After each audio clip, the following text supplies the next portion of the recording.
নমস্কার বন্ধুরা, নমিতা কিচেনে সবাইকে স্বাগতম। আজকে স্যাঁচা শাকের তরকারি বানাবো। চলো ভিডিওটা শুরু করা যাক। প্রথমে শাকগুলোকে ধুয়ে ছোট ছোট করে কেটে নেব। সবগুলো ছোট ছোট করে কেটে নিলাম।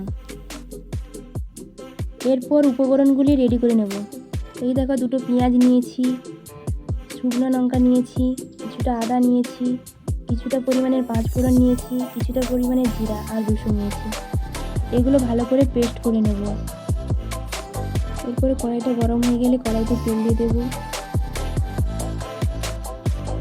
তেলটা গরম হয়ে এলে পাঁচফোড়ন দিয়ে দেব, তারপরে শুকনো লঙ্কা দিয়ে দেব, পেঁয়াজ কুচি দিয়ে দেব।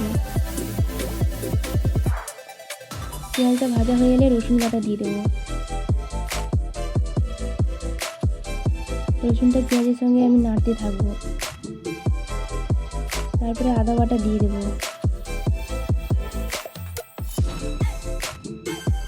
তারপরে আমি জিরা বাটা দিয়ে দেব।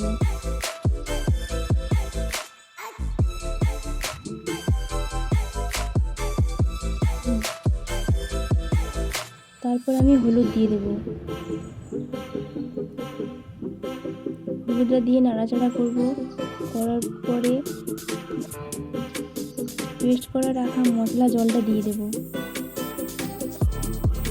দিয়ে নাড়াচাড়া করব। মশলা জলটা শুকনো হয়ে এলে কুচিয়ে রাখা শাকগুলো আমি দিয়ে দেব।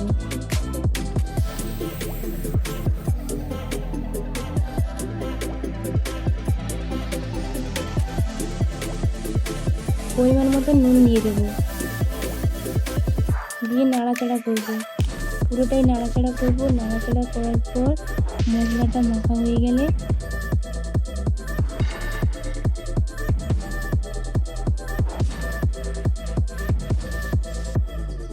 এরপর কিছুটা সময় আমি ঢাকনা লাগিয়ে দেব। ঢাকনাটা খুলে আমি শাকটা নেড়ে নেব।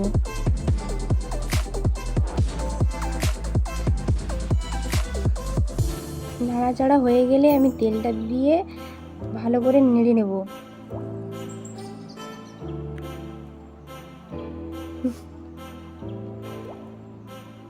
দেখো, শাকটা পুরোপুরি রেডি। কত সুন্দর হয়েছে দেখতে লেগেছে। বারবার তখন